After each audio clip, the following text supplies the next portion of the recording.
मैं नौबा हूं। यह है ओपिंक्लो डेली विशेष गहन विश्लेषण संस्करण।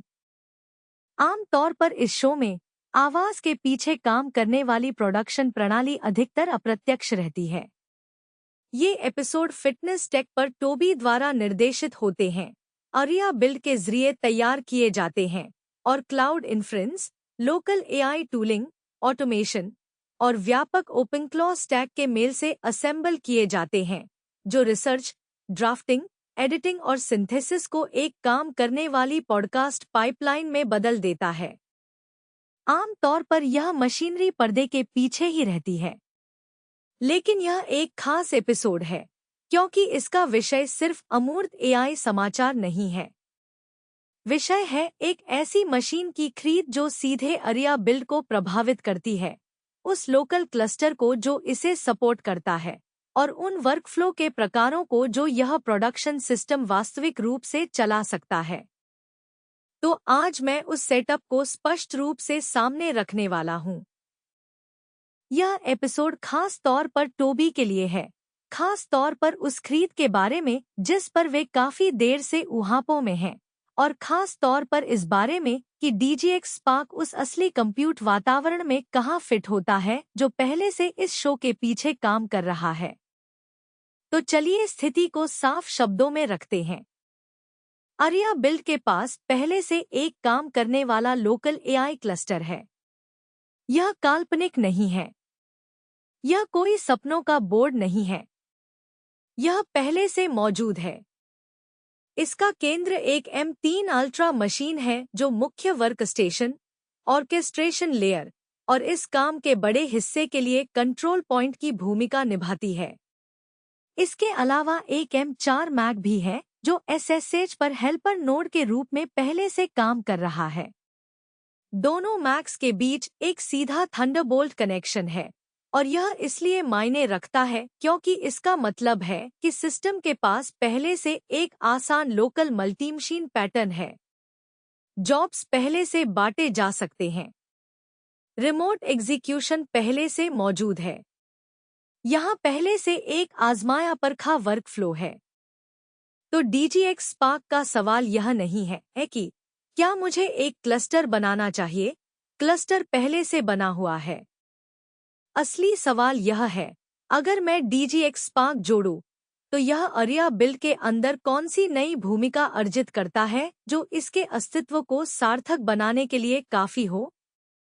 और जो जवाब मैं बार बार पाता हूं वह यह है, DGX स्पार्क यहाँ इसलिए मूल्यवान नहीं है क्योंकि यह एक और नोड है।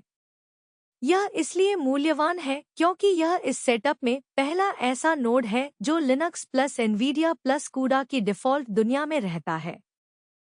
बस यही पूरी कहानी है। अगर मैं यह चूक गया तो मैं इस खरीद को गलत समझूंगा। अगर मैं इसे समझ गया तो कई इंटीग्रेशन निर्णय और स्पष्ट हो जाते हैं। तो पहले गलती को परिभाषित करते हैं। गलती यह होगी कि स्पार्क को एक अजीब मैक के चचेरे भाई की तरह सोचा जाए जो बस 128 गीगाबाइट मेमोरी और कुछ एआई परफॉर्मेंस डेस्क पर जोड़ देता है।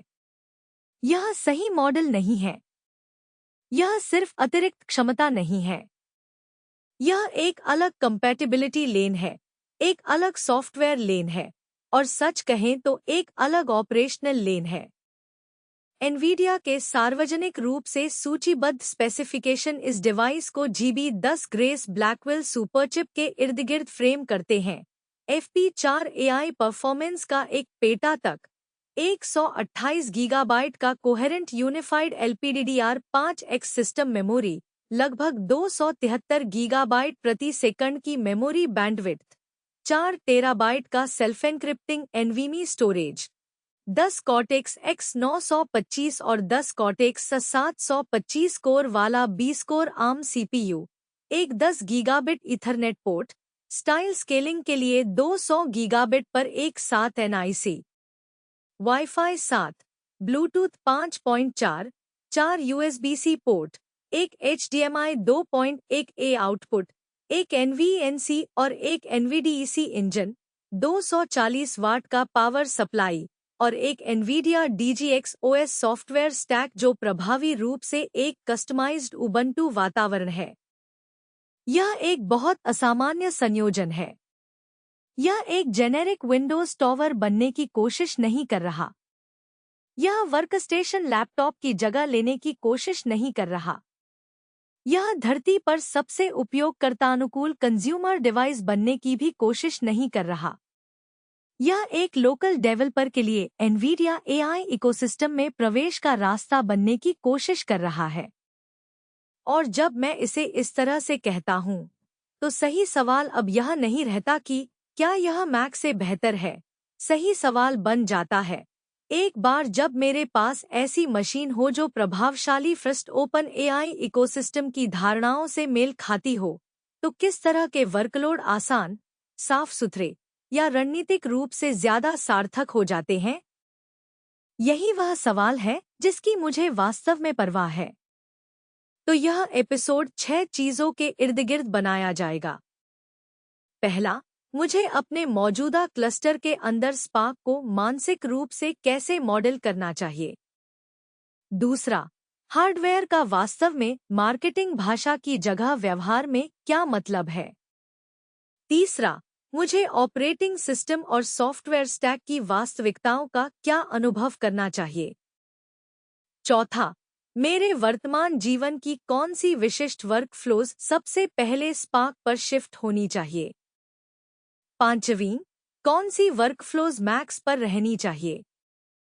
और छठा, मैं पहले महीने में मशीन का प्रभावी ढंग से उपयोग कर रहा हूँ या सिर्फ उसकी प्रशंसा कर रहा हूँ, इसका मूल्यांकन मैं कैसे करूँ। तो चलिए आर्किटेक्चर से शुरू करते हैं। मेरे सेटअप के लिए सही आर्किटेक्चर सम्मित नहीं है। गलती यह कोशिश करने में होगी कि हर नोड को समान रूप से सामान्य उद्देश्य महसूस कराया जाए। इससे आमतौर पर भ्रम, डुप्लीकेट एनवायरनमेंट और बहुत सारे छोटे फैसले पैदा होते हैं जो मिलकर ऑपरेशनल गड़बड़ी बना देते हैं। क्लस्टर सबसे मजबूत तब होगा जब हर मशीन का एक स्पष्ट जॉब डिस्क्रिप्शन हो। M3 अल्ट्रा को ऑर्केस्ट्रेटर और प्राथमिक वर्कस्टेशन बने रहना चाहिए। M4 मैक को द्वितीय साइड वर्कर और ओवरफ्लो हेल्पर बने रहना चाहिए। DGX स्पार्क को नेटिव वर्कर बनना चाहिए। First image generation, local video generation retry, native model serving, containers, experimental inference stacks और जहां भी ओपन सोर्स डॉक्स लिनक्स और कूडा को किसी भी अन्य चीज से पहले मानते हैं, उसके लिए मशीन। यह विभाजन सिर्फ सुव्यवस्थित नहीं है, यह सामरिक रूप से सही है। क्योंकि अगर मुझे पहले से ही M3 अल्ट्रा मेरी मुख्य दैनिक मशीन पसंद है, तो स्पार्क को सार्वभौमिक डेस्कटॉप किंग की भूमिका में डालने की कोई जरूरत नहीं है। यह गलत मुकाबला होगा। स्पार्क को मैक की जगह लेने की जरूरत नहीं है। उसे उन चीजों को कवर करने की जरूरत है जो मैक क्लस्टर प्राकृतिक रूप से अच्छी तरह कवर नहीं करता। इसका मतलब है कि इसका मूल्य सबसे ज्यादा वहाँ है जहाँ 3 में से एक बात सच है। नंबर 1, वर्कफ्लो नेटिव है और एप्पल सिलिकॉन के लिए खराब ऑप्टिमाइज्ड है। नंबर 2, वर्कफ्लो फर्स्ट है और मैक पर तकनीकी रूप से संभव होने के बावजूद हल्का परेशान करने वाला है। नंबर 3, वर्कफ्लो व्यापक NVIDIA सॉफ्टवेयर इकोसिस्टम का हिस्सा है जहां भविष्य के सुधार, कम्युनिटी सपोर्ट, कंटेनर्स और रेफरेंस इम्प्लीमेंटेशन वहां पहले दिखने की बहुत ज्यादा संभावना है। अगर कोई वर्कलोड इनमें से एक या एक से अधिक शर्तें पूरी करता है, तो स्पार्क शायद सही जगह है। अगर नहीं, तो मैक शायद बेहतर जगह बना रहे भले ही स्पार्क तकनीकी रूप से उसे चला सके। यह अंतर महत्वपूर्ण है क्योंकि प्रभावी उपयोग स्पार्क को सब कुछ करने के बारे में नहीं है। प्रभावी उपयोग उसे वे काम देना है जो वह सबसे अच्छी स्थिति में करने के लिए तैयार है। अब चलिए हार्डवेयर की बात करते हैं, व्यावहारिक तरीके से। कंप्याहरा यूनिफाइड मेमोरी के 128 गीगाबाइट शायद NVIDIA ब्रांडिंग के बाद सबसे ज्यादा साइकोलॉजिकली इम्पोर्टेंट स्पेक हैं। लेकिन यहीं पर कंफ्यूज होना आसान है। 128 गीगा बहुत ज्यादा लगता है क्वोट में, जैसा कि मैं पहले से मैक की दुनिया से समझता हूं। लेकिन मेमोरी सिर्फ कॉन्टेक्स्ट में मायने रखती है। जो मायने रखता है वह सिर्फ यह नहीं है कि कितनी मेमोरी है। जो मायने रखता है वह यह है कि कौन से वर्कलोड उस मेमोरी का इस्तेमाल कर सकते हैं, किस मशीन पर, किस सॉफ्टवेयर स्टैक के साथ। और यही वजह है कि स्पार्क सिर्फ क्वोट में 128 गीगाबाइट ज्यादा नहीं है। यह 128 गीगाबाइट है जो एनवीडिया के सॉफ्टवेयर लेन से जुड़ा है। यह एक अलग तरह की वैल्यू है। अगर मेरे पास कोई मॉडल या वर्कफ्लो है जो पहले से बहुत अच्छे से मैक पर चलता है, तो स्पार्क की मेमोरी ऑटोमैटिकली उतनी वैल्यूबल नहीं है जितना कि ज्यादा मैक मेमोरी होता। लेकिन अगर मेरे पास कोई वर्कफ्लो है जहां कूड़ा कंपैटिबिलिटी, लिनक्स की उपलब्धता या Nvidia first optimization getting issue है, तो स्पार्क पर 128 गीगा गलत इकोसिस्टम में बड़ी मेमोरी से ज्यादा स्ट्रेटेजिकली वैल्यूबल हो सकता है।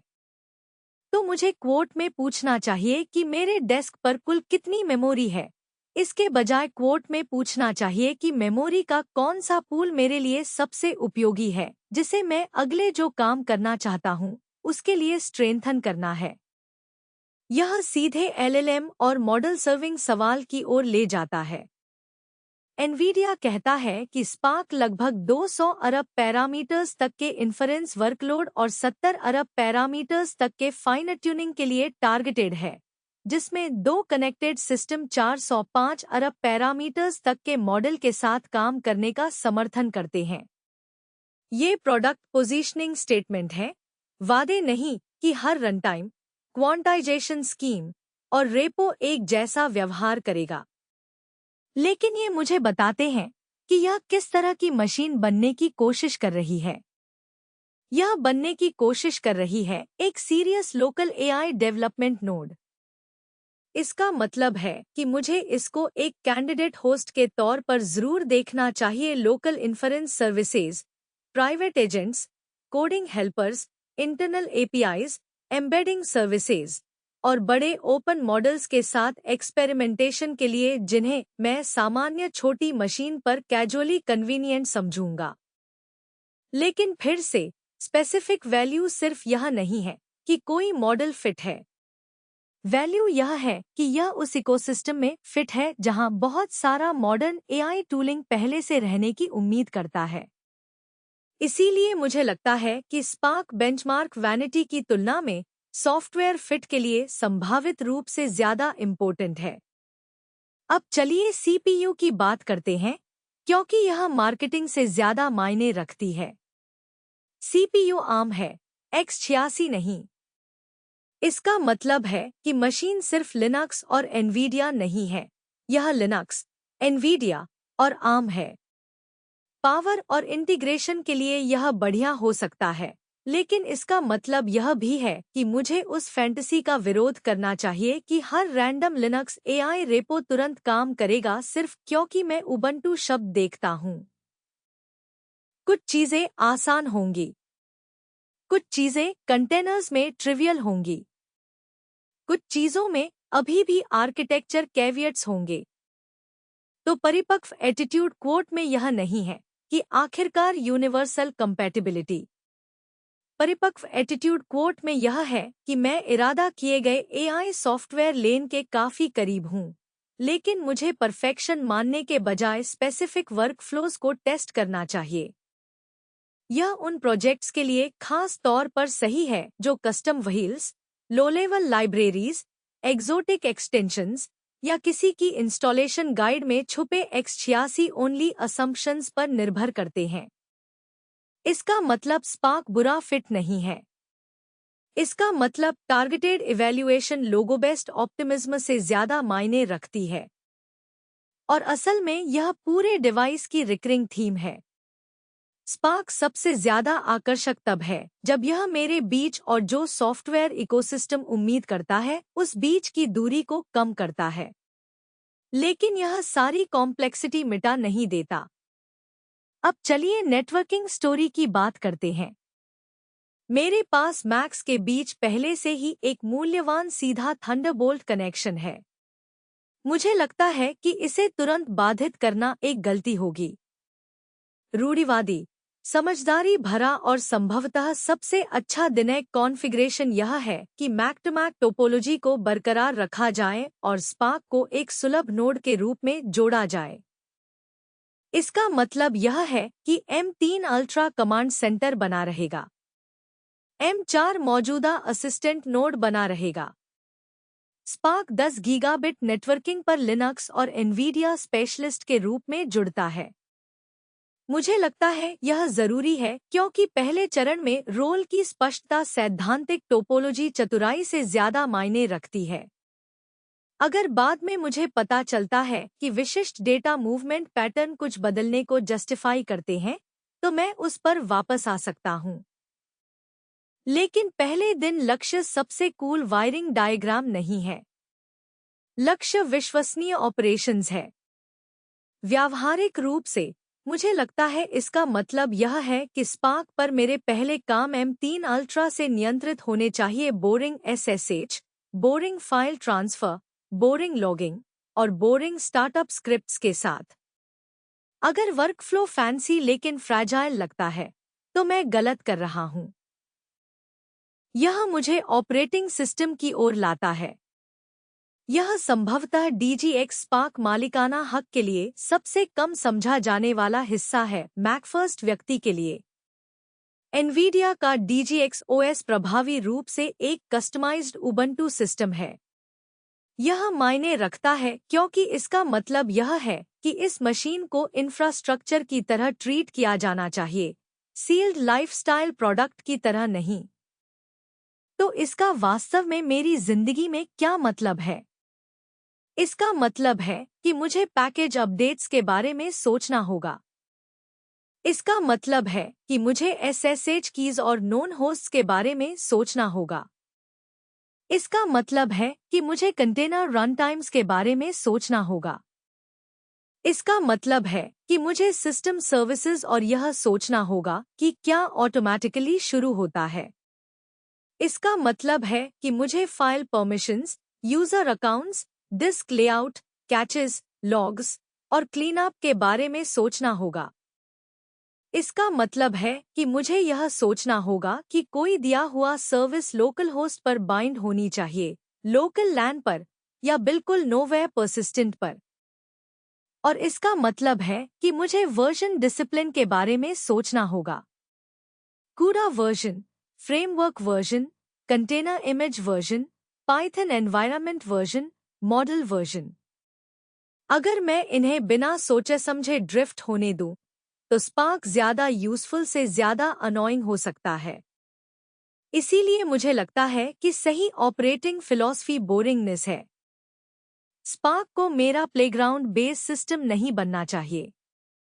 इसे मेरी रिलायबल एनवीडिया अप्लायंस बनना चाहिए जो अचानक एक लिनक्स बॉक्स है जिसे मैं कंट्रोल करता हूं। Experiments explicit environments, explicit containers या स्पष्ट रूप से अलग प्रोजेक्ट डायरेक्टरीज में होने चाहिए। बेस सिस्टम जितना हो सके काम बना रहे।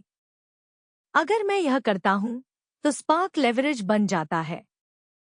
अगर मैं यह नहीं करता, तो स्पार्क एक और मशीन बन जाता है जिसके फेलियर्स की मुझे धुंधली याद है कि मैंने खुद 2 हफ्ते पहले कॉज किए थे। और यह दीर्घकालिक प्रभावशीलता के लिए बहुत मायने रखता है, क्योंकि स्पार्क को प्रभावी ढंग से उपयोग करना सिर्फ एक बार बेंचमार्क चलाने का मामला नहीं है। यह एक रिपीटेबल रिमोट ऑपरेटिंग एनवायरनमेंट बनाने के बारे में है जिस पर मुझे इतना भरोसा है कि मैं रियल वर्क उसके रास्ते से भेज सकूं। तो अगर मैं इसे 0 से सेट अप कर रहा होता, तो मेरी फाउंडेशनल चेकलिस्ट बेहद प्रैक्टिकल होती। Stable host name, static LAN expectations या रिजर्व्ड DHCP। M3 अल्ट्रा से SSH कीज साफ सुथरे तरीके से काम कर रही हों। मॉडल्स, आउटपुट, टेम्प आर्टिफैक्ट्स और कंटेनर्स के लिए एक predictable directory structure. Disk use, load और सर्विस स्टेटस के लिए बेसिक मॉनिटरिंग। बेस सिस्टम पर क्या इंस्टॉल होगा और क्या सिर्फ कंटेनर्स या प्रोजेक्ट एनवायरनमेंट्स के अंदर रहेगा, इसके बारे में स्पष्ट नियम।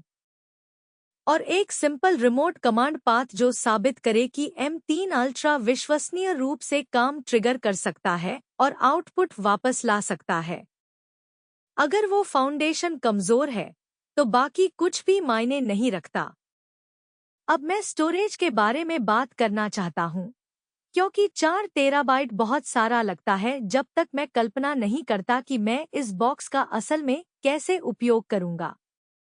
अगर मैं स्पार्क का सही तरीके से उपयोग करता हूँ, तो यह oriented models, image generation checkpoints, video generation checkpoints, inference containers, caches और बहुत सारे इंटरमीडिएट आर्टिफैक्ट्स का नेचुरल होम बन जाता है जो बहुत तेजी से बहुत बड़े हो सकते हैं। तो 4 टेराबाइट काफी उपयोगी होने के लिए काफी है, लेकिन लापरवाह होने के लिए काफी नहीं है। मुझे लगता है कि सही अप्रोच यह है कि स्पार्क का एक सोच समझकर स्टोरेज आइडेंटिटी हो। परमानेंट रेजिडेंस, वो मॉडल्स और रन टाइम्स जो स्पष्ट रूप से स्पार्क के हैं। टेम्पोरी रेजिडेंस, आउटपुट, एक्सपेरिमेंट्स और कैशेस जिन्हें क्लीन अप पॉलिसीज चाहिए। नॉन रेजिडेंस, चीजें जो मैक स्टोरेज, आर्काइव स्टोरेज या कहीं और पूरी तरह से बिलोंग करती हैं।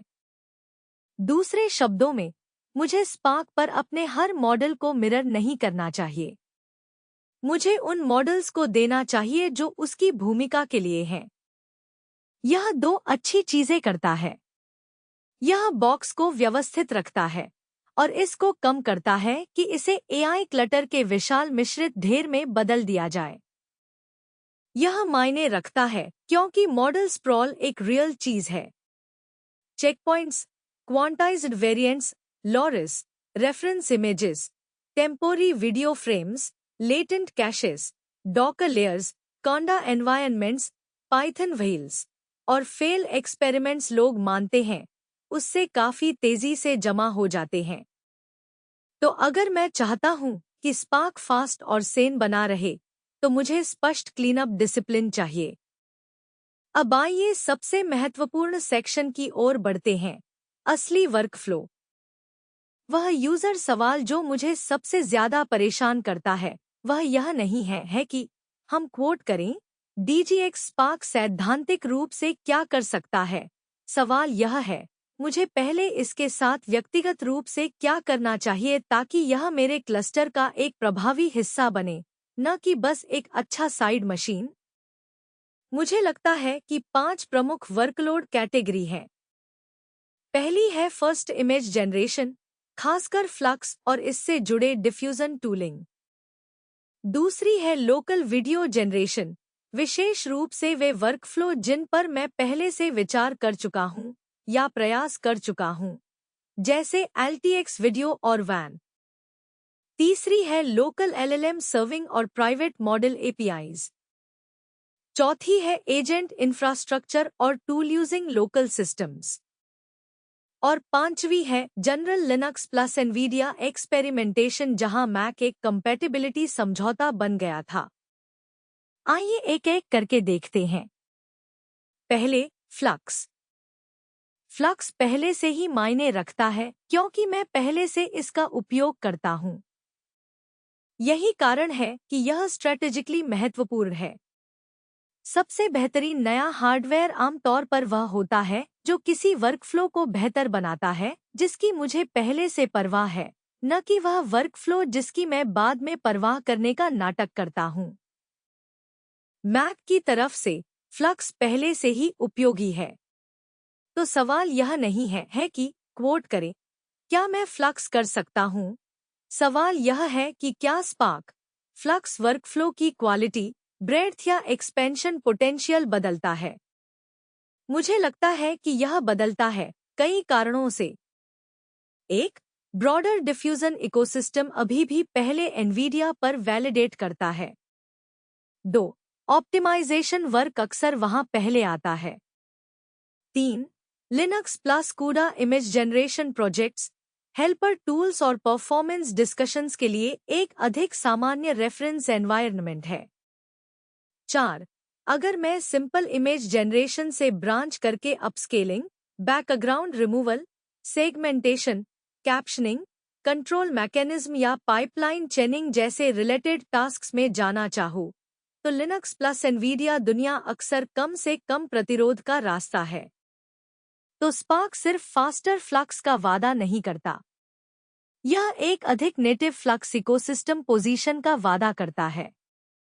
यह मायने रखता है क्योंकि एक वर्कफ्लो तकनीकी रूप से मैक पर काम कर सकता है और फिर भी स्ट्रेटेजिकली स्पार्क पर बेहतर हो सकता है अगर स्पार्क वह जगह है जहां एक्सपेरिमेंटेशन आसान हो जाता है, डॉक्यूमेंटेशन अधिक सच्चा हो जाता है और फ्यूचर इम्प्रूवमेंट्स कम एडेप्टेशन ओवरहेड के साथ आते हैं।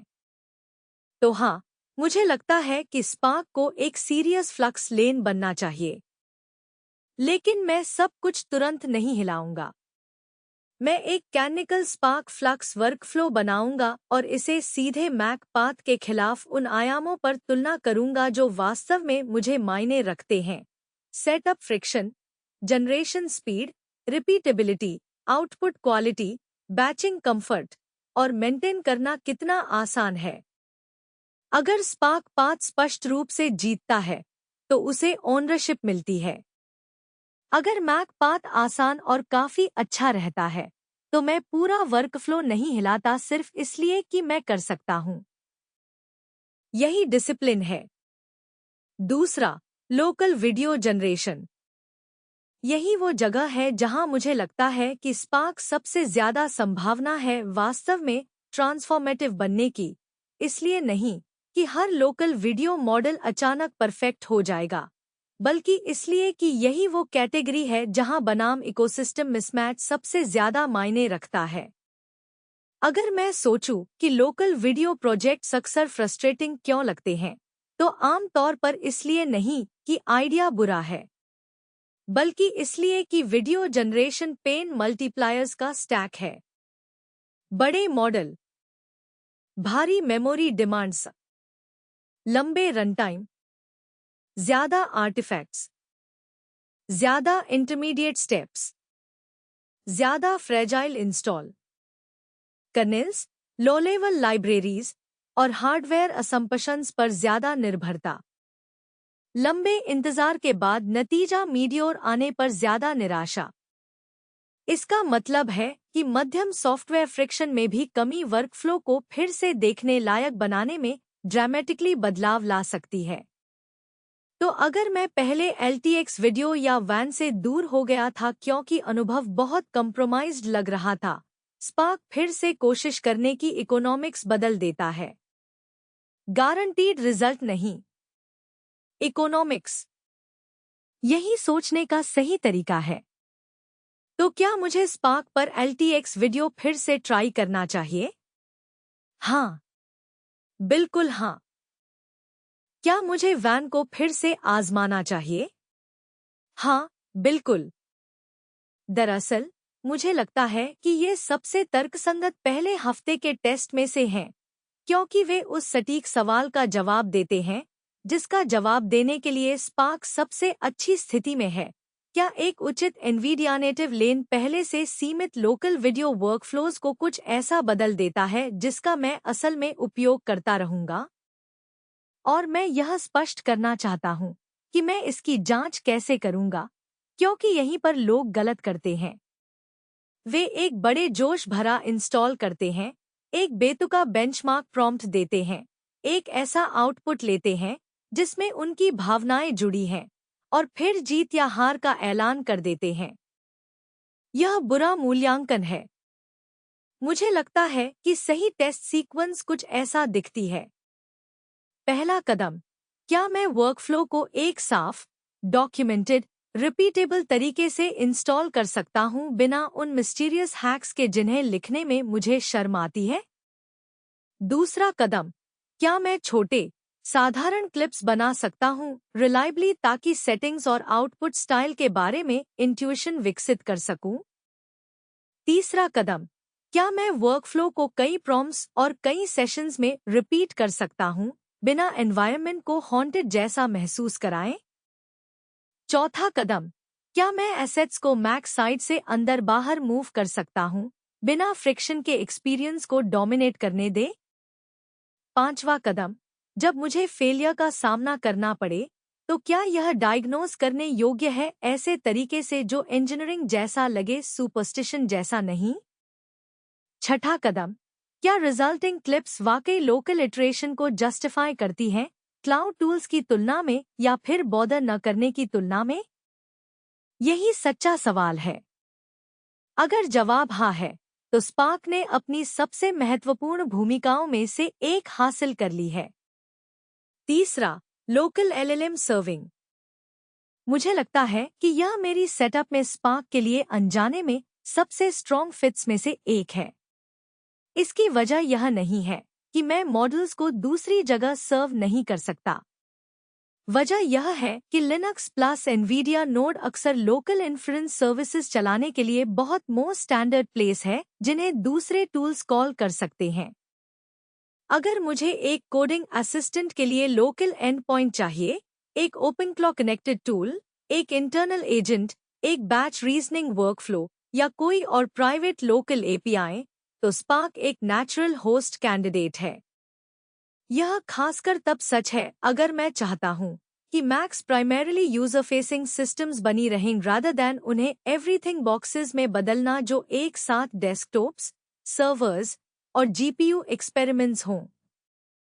M3 अल्ट्रा को प्लेजेंट कमांड सेंटर बने रहने देने में बहुत बड़ा आर्किटेक्चरल एडवांटेज है, जबकि स्पार्क वह मशीन बन जाता है जो एनवीडिया नेटिव सर्विसेज को बिहाइंड द सीन्स होस्ट करता है। यह क्लीनर बाउंड्रीज बनाता है। मैक वह जगह है जहां मैं सोचता और ऑपरेट करता हूं। स्पार्क वो जगह है जहां कुछ खास तरह के मॉडल रहते हैं और रिक्वेस्ट्स का जवाब देते हैं। यह एक परिपक्व लोकल एआई आर्किटेक्चर है। इसका मतलब यह भी है कि स्पार्क मेरे क्लाउड यूसेज पैटर्न को असरदार तरीके से बदल सकता है।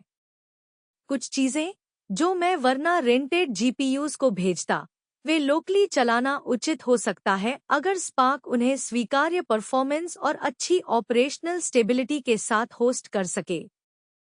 यह प्राइवेसी के लिए मायने रखता है। यह इटरेशन स्पीड के लिए मायने रखता है।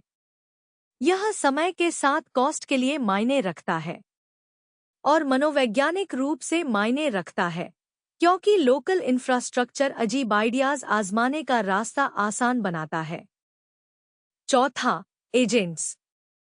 एनवीडिया स्पष्ट रूप से स्पार्क को लोकल एआई डेवलपमेंट और एजेंट वर्कफ्लो के इर्दगिर्द पोजीशन कर रहा है, और जबकि मुझे उस फ्रेमिंग से फायदा पाने के लिए एनवीडिया के ठीक-ठाक स्टैक को अपनाने की जरूरत नहीं है। बड़ा पॉइंट यह उपयोगी है। यह मशीन उस तरह के नोड के रूप में डिजाइन की गई है जो हमेशा चालू या semi persistent intelligent services host कर सके। तो अगर मैं चाहता हूं कि स्पार्क एक एजेंट बॉक्स बने, तो इसका मेरी जिंदगी में क्या मतलब होगा? इसका मतलब हो सकता है मॉडल सर्विंग एंडपॉइंट्स जिन्हें ओपनक्लॉ या संबंधित सिस्टम लैन पर कॉल करें। इसका मतलब हो सकता है बैकग्राउंड टूल वर्कर्स जिन्हें नेटिव पैकेज चाहिए। इसका मतलब हो सकता है कंटेनराइज्ड सर्विसेज जो स्पेसिफिक मॉडल्स या मीडिया पाइपलाइंस रैप करती हैं। इसका मतलब हो सकता है लोकल ऑटोमेशन के लिए समर्पित एक प्राइवेट इंफरेंस लेन।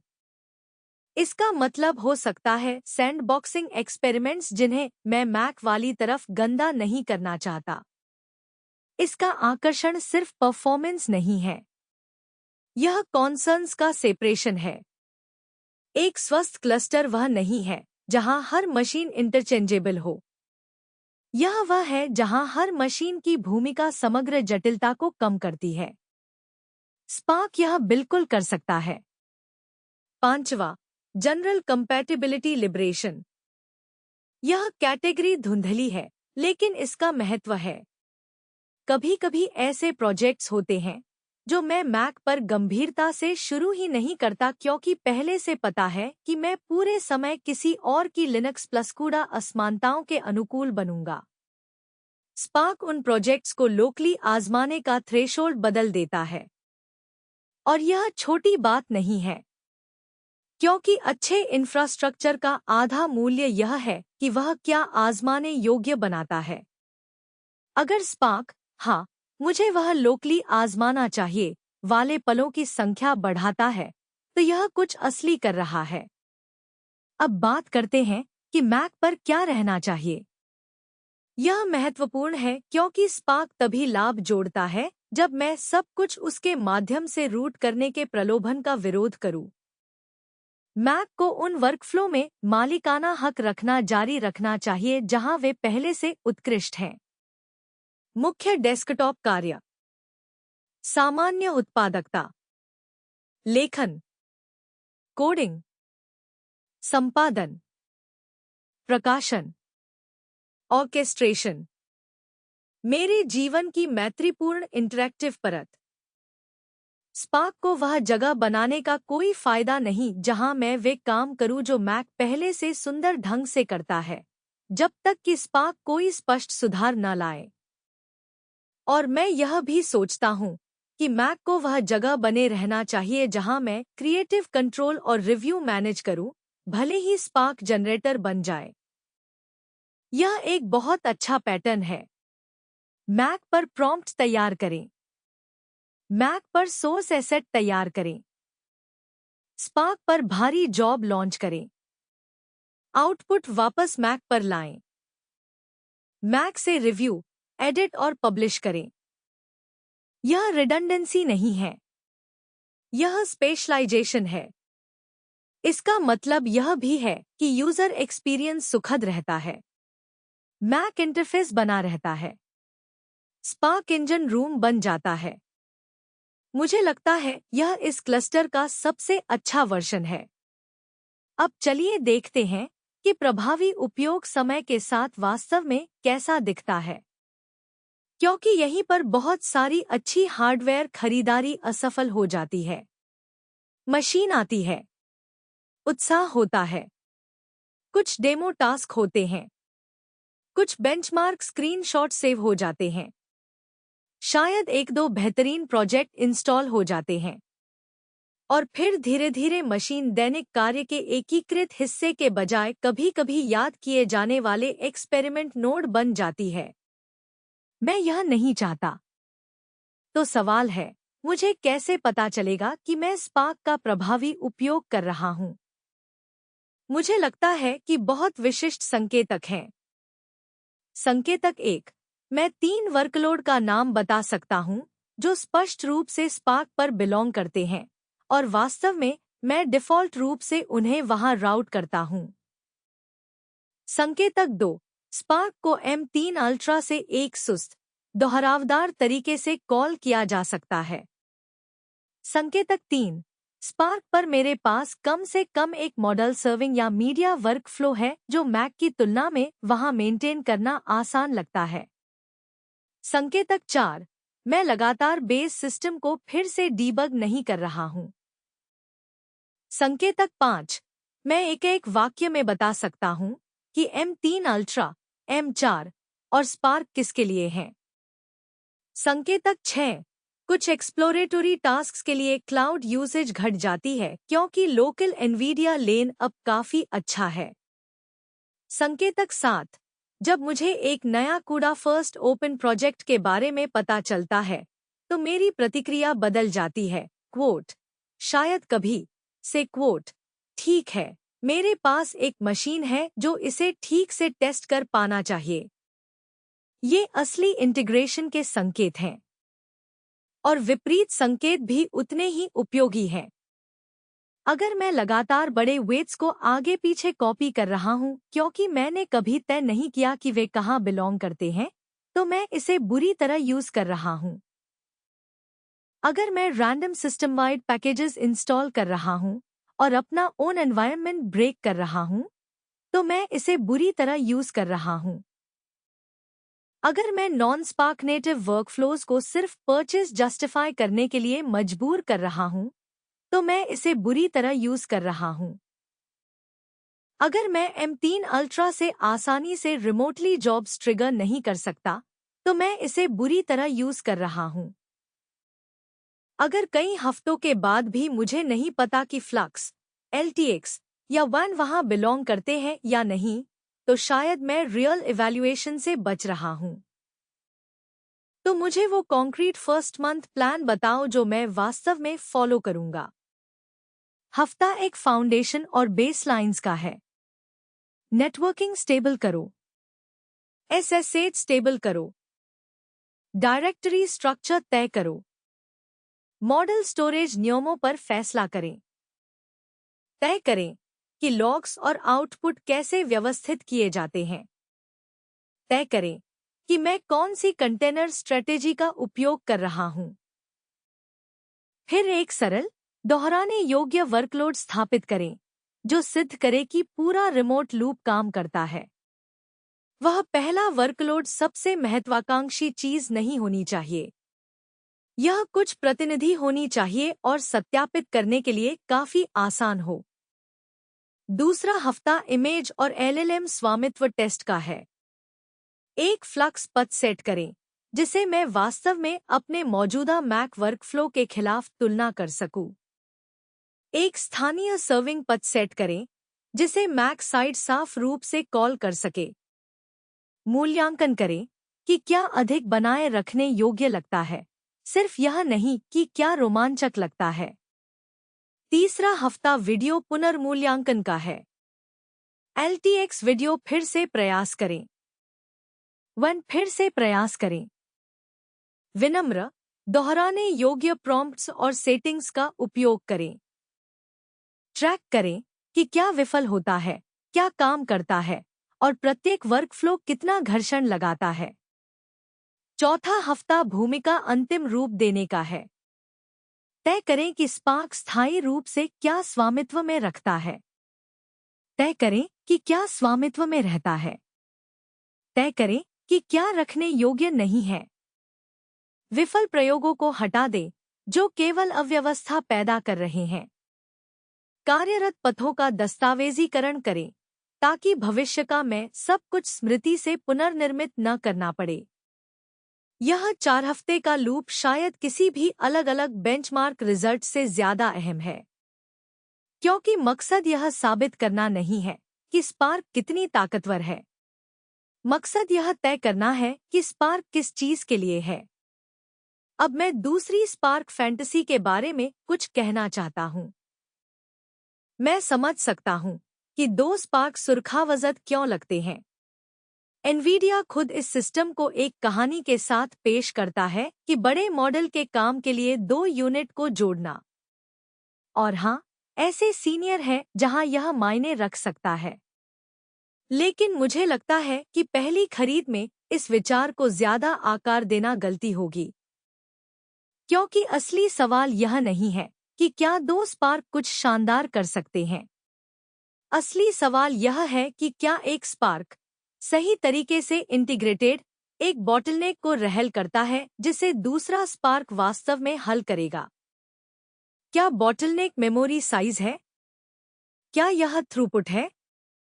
क्या यह कंकरेंसी है? क्या यह मॉडल क्लास है? क्या यह वीडियो रेंडरिंग टर्नअराउंड है? क्या यह एक साथ कई चीजों को सर्व करना है बिना बॉक्स को भरे? मुझे नहीं लगता कि मुझे अभी पता है। और यह मान लेना कि मुझे पता है, यह हार्डवेयर की इच्छा को सिस्टम्स थिंकिंग के साथ गलत समझना होगा। तो मुझे लगता है कि परिपक्व रवैया यह है कि पहले एक स्पार्क, पहले स्पष्ट भूमिका परिभाषा, पहले सबूत, फिर बाद में दूसरी यूनिट के सवाल पर वापस आना। यह खासकर सच है क्योंकि दूसरा स्पार्क सिर्फ ज्यादा कंप्यूट नहीं है, यह ज्यादा स्टोरेज मैनेजमेंट है, ज्यादा लिनक्स मैनेजमेंट है, ज्यादा अपग्रेड मैनेजमेंट है, ज्यादा नेटवर्किंग फैसले हैं, ज्यादा सिंक्रोनाइजेशन और ज्यादा मेंटल ओवरहेड है। ज्यादा हार्डवेयर तभी बेहतर है अगर सिस्टम ज्यादा काबिल हो जाए बिना ज्यादा कन्फ्यूज हुए। अब आइए उस इमोशनल ट्रैप को संबोधित करते हैं जो अक्सर ऐसी खरीदारी के नीचे बैठता है। एक है कि एक मशीन को इस तरह जस्टिफाइड करें कि वह मुझे फ्यूचर प्रूफ बनाती है, या मैक्सिमली फ्लेक्सिबल है या कुछ भी करने में सक्षम है, लेकिन यह शायद ही कभी अच्छे इंफ्रास्ट्रक्चर का तरीका है। अच्छा इंफ्रास्ट्रक्चर अस्पष्टता को कम करता है। एक शानदार मशीन वह नहीं है जो हर संभावित रास्ते को समान रूप से प्लॉजिबल बनाती है। एक शानदार मशीन वह है जो कुछ उच्च मूल्य वाले रास्तों को स्पष्ट रूप से समझदार बनाती है। मेरे लिए स्पार्क तभी कामयाब होगा जब यह क्लस्टर को स्पष्ट करे। मैक क्लस्टर मानवानुकूल नियंत्रण परत बना रहता है।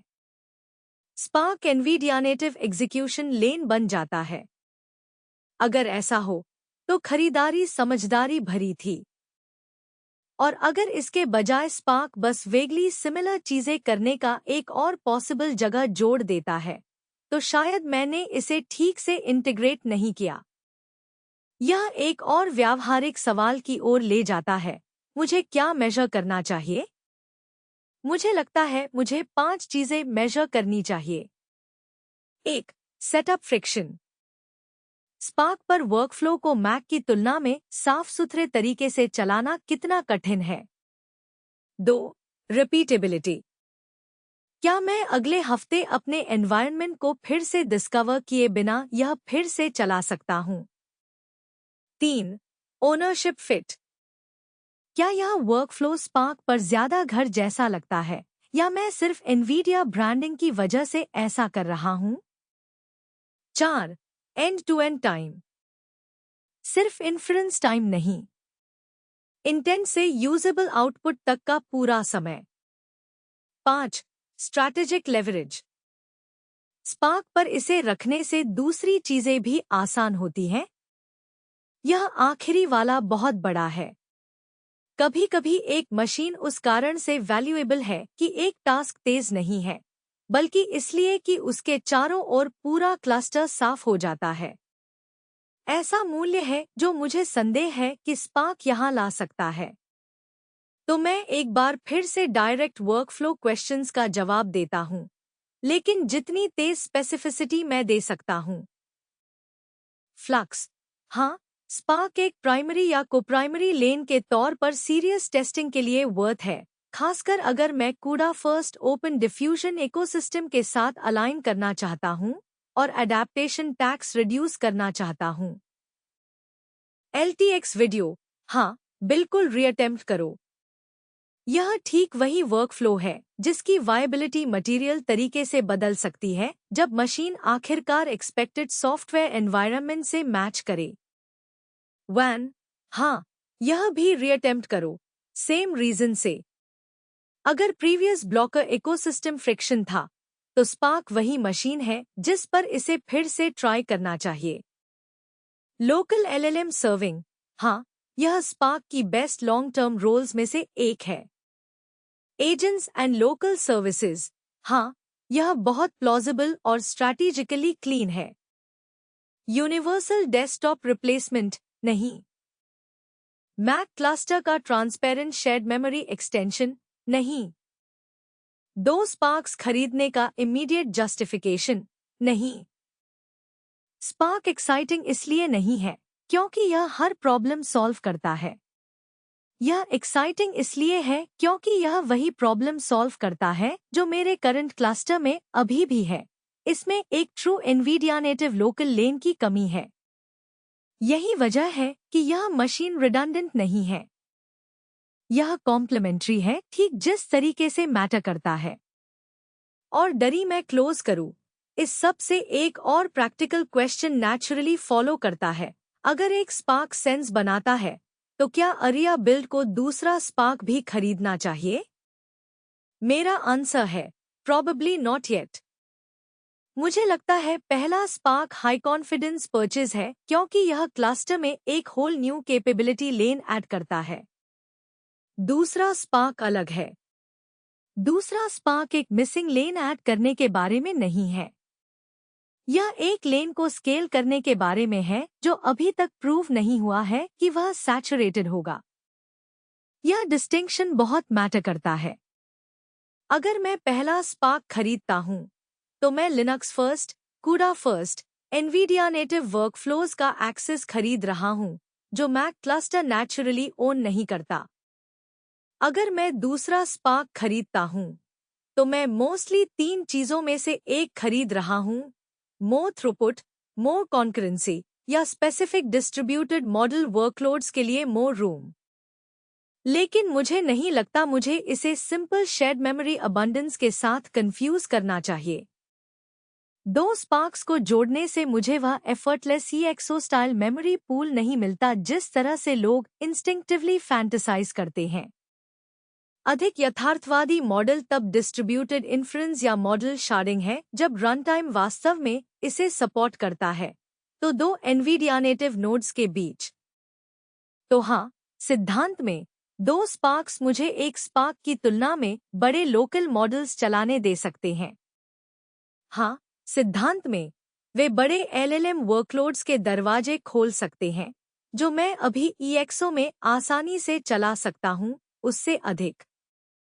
लेकिन नहीं, मुझे यह मैजिकल पूल डेस्कटॉप मेमोरी के रूप में नहीं सोचना चाहिए जिसमें शून्य ऑपरेशनल कॉम्प्लेक्सिटी हो।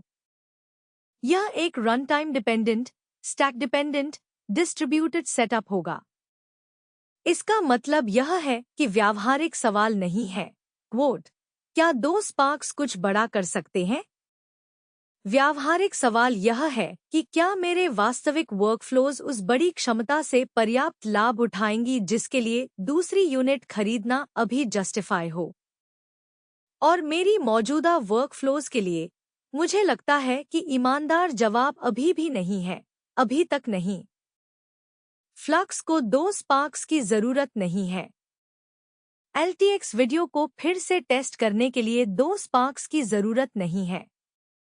WAN को फिर से टेस्ट करने के लिए दो स्पार्क्स की जरूरत नहीं है। लोकल मॉडल सर्विंग और एजेंट इंफ्रास्ट्रक्चर को खड़ा करने के लिए पहले दिन दो स्पार्क्स की जरूरत नहीं है। एक स्पार्क उस सबसे महत्वपूर्ण अनसुलझे सवाल का जवाब देने के लिए काफी है, जो यह है कि क्या एनवीडिया नेटिव लेन दैनिक उपयोग में रणनीतिक रूप से महत्वपूर्ण बनता है। इसके बाद ही मुझे गंभीरता से इसको स्केल करने पर विचार करना चाहिए। तो मुझे लगता है कि दूसरा स्पार्क तभी जल्दी ही रैशनल बनता है अगर मैं एक साथ तीनों बातों पर विश्वास करूं। पहला, मैं वास्तव में एनवीडिया लेन पर जोर दे रहा हूं, कभी कभी नहीं, बल्कि अपने वर्कफ्लो का एक असला दोहराया हुआ हिस्सा बनाकर। दूसरा, एक स्पार्क वास्तव में बॉटलनेक बन जाता है, या तो मैं ज्यादा कॉन्करेंट जॉब्स चाहता हूँ, ज्यादा थ्रूपुट चाहता हूँ, या बड़े डिस्ट्रीब्यूटेड मॉडल एक्सपेरिमेंट्स चाहता हूँ। तीसरा, मुझे विश्वास है कि अगले 6 महीनों में सप्लाई या प्राइस रिस्क इतना गंभीर है कि अभी खरीदना ऑप्शन वैल्यू के लिए भुगतान करने के काबिल है। वह तीसरा बारीक हिस्सा है। दूसरा स्पार्क समझ में आ सकता है इसलिए नहीं कि मैंने पहले ही साबित कर दिया है कि मुझे इसकी जरूरत है, बल्कि इसलिए कि इंतजार का डाउनसाइड एक्सेस खोना या बाद में काफी ज्यादा भुगतान करना हो सकता है। और इस मामले में वह एक झूठी चिंता नहीं है। यह झूठा नहीं है। इसका कारण यह है कि वहां पहले से ही वास्तविक बाजार व्यवहार है जो उस दिशा में इशारा कर रहा है। हायर मेमोरी मैक पहले ही दिखा चुके हैं कि वांछित कॉन्फ़िगरेशन कितनी जल्दी खरीदने में मुश्किल हो सकते हैं। स्पार्क खुद पहले से ही सीमित बिक्री विंडो और कीमत में बदलाव के संकेत दिखा रहा है। अगर वर्तमान सड़क की वास्तविकता यह है कि कीमत पहले से ही लगभग $650 बढ़ गई है और उपलब्धता पहले से ही कम महसूस हो रही है, तो यह डर अमूर्त नहीं है, यह साक्ष्य आधारित है।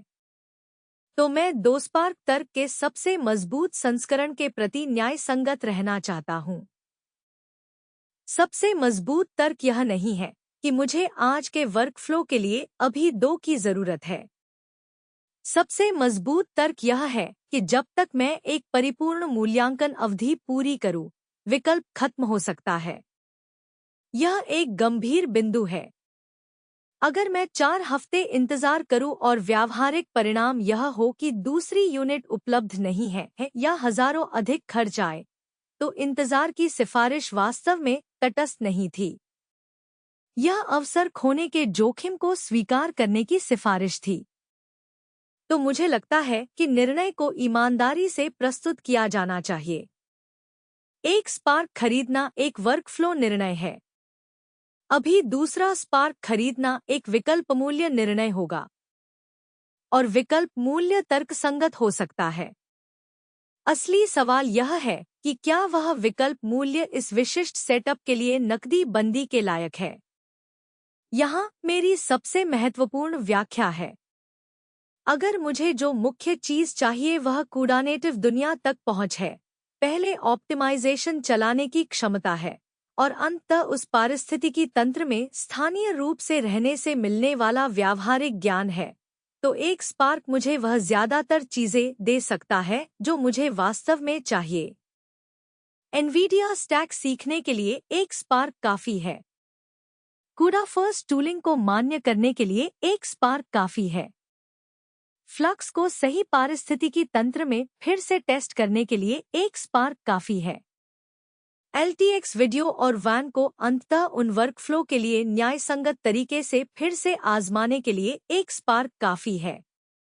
लोकल मॉडल सर्विंग और एजेंट इंफ्रास्ट्रक्चर स्थापित करने और यह पता लगाने के लिए कि क्या यह लेन एरिया बिल्ड के लिए केंद्रीय बनता है, एक स्पार्क काफी है। तो अगर मेरा मुख्य लक्ष्य ज्ञान, क्षमता और कूडानेटिव लोकल AI तक वास्तविक पहुंच है, तो हाँ, एक स्पार्क संभवतः काफी है। यही मुख्य बिंदु है। दूसरा स्पार्क एनवीडिया की सीखने की प्रक्रिया को अनलॉक करने के लिए जरूरी नहीं है। यह जानने के लिए भी जरूरी नहीं है कि इस पूरी वर्कफ्लो कैटेगरी का मुझे कोई मतलब है या नहीं। मैकलेट क्लस्टर में जो फायदा फिलहाल नहीं मिल रहा, उसे पाने के लिए भी यह जरूरी नहीं है। दूसरे स्पार्क से असल में भविष्य में अनिश्चितता के बीच स्केल मिलता है। इससे बड़े डिस्ट्रीब्यूटेड मॉडल प्रयोगों की संभावना बढ़ती है। इससे ज्यादा कॉन्करेंसी मिलती है। इससे ज्यादा थ्रूपुट मिलता है। अगर सप्लाई कम हो जाए या प्राइसिंग बिगड़े, तो इससे पछतावा होने से बचाव मिलता है।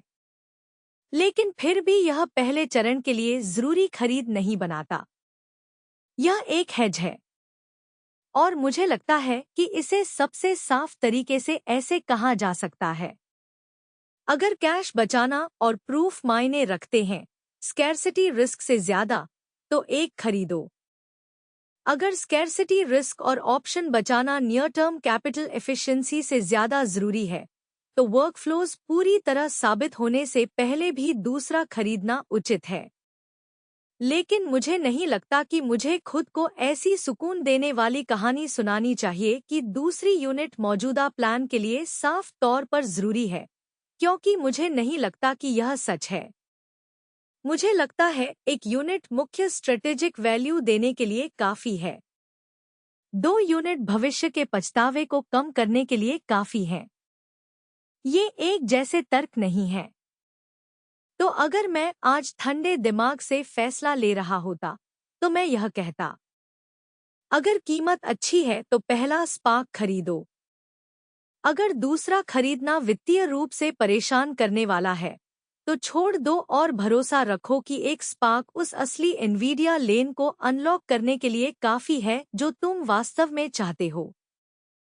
अगर दूसरा खरीदना वित्तीय रूप से सुलभ हो और आप मानते हैं कि यह एकदम सही कॉन्फ़िगरेशन या तो गायब हो जाएगा या आने वाले महीनों में हजारों डॉलर महंगा हो जाएगा, तो अभी खरीदना बीमा के रूप में यथार्थवादी है। इसलिए नहीं कि मौजूदा वर्कफ्लो इसे मांगते हैं, बल्कि इसलिए कि भविष्य का बाजार देर करने की सजा दे सकता है। दूसरे शब्दों में, पहला स्पार्क स्पष्ट उपयोगिता खरीद है। दूसरा स्पार्क या तो बाद में स्केल अप है या जानबूझकर कमी का बचाव है। तो अगर मुझे एक ही वाक्य में निष्कर्ष चाहिए, तो यह है, DGX स्पार्क को मैकलेट क्लस्टर में लिनक्स एंड कूडा स्पेशलिस्ट के रूप में इस्तेमाल किया जाना चाहिए। Nvidia native image generation, LTX और WAN जैसे video generation retriers, local model serving और एजेंट इंफ्रास्ट्रक्चर का स्पष्ट स्वामित्व, जबकि मैक सिस्टम कंट्रोल सतह, एडिटिंग एनवायरनमेंट, और सामान्य उद्देशीय दैनिक मशीनें बनी रहें। यही प्रभावी यूज केस है। और अगर मैं इस फिलॉसफी का पालन करूं, तो मुझे लगता है कि स्पार्क को पूरी सेटअप में सबसे रणनीतिक रूप से उपयोगी मशीनों में से एक बनने का असली मौका है।